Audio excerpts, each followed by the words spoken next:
Let me take you back to Jacksonville, Florida in the 1990s. Picture this, a city gripped by the crack cocaine epidemic. Interstate 95 was more than just a highway. It was a pipeline, pumping drugs straight into the city's veins. Back then, a single kilo of cocaine could fetch up to $40,000. Dealers ruled street corners and entire apartment complexes, while federal investigators scrambled to keep up. The DEA and U.S. Attorney's Office were locked in a game of cat and mouse, determined to bring down the kingpins behind this chaos. Their primary targets, two infamous names, Abdul Robinson, known as Blue, and Derek Smith, aka Smiley. These weren't just street-level players. They were legends in the local scene, boasting violent records and a knack for dodging convictions, often thanks to intimidating witnesses into silence. But Assistant U.S. Attorney Jim Clint wasn't one to back down. He pushed for a wiretap, hoping to finally get something solid. But suddenly, things got weird. Robinson and Smith switched up their lingo on the phone, talking about washing clothes instead of cooking crack, dog food for cocaine. It was obvious. They suspected someone was listening in.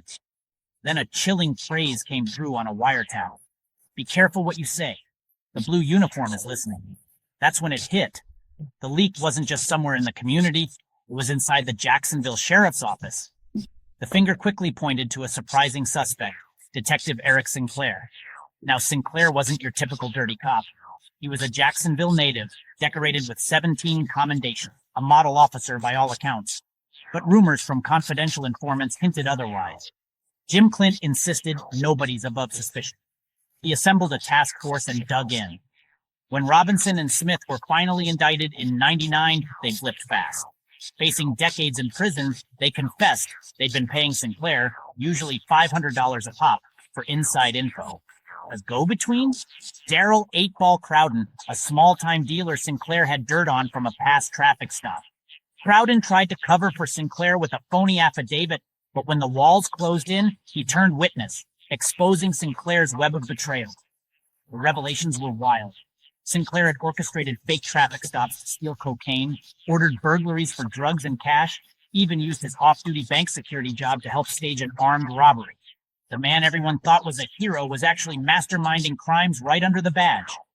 Thanks to relentless work from Jim Clint and his team, DEA Supervisor Sheila Smith Clint, Detective Richard T.R., and Sheriff Nat Glover, the truth finally came out.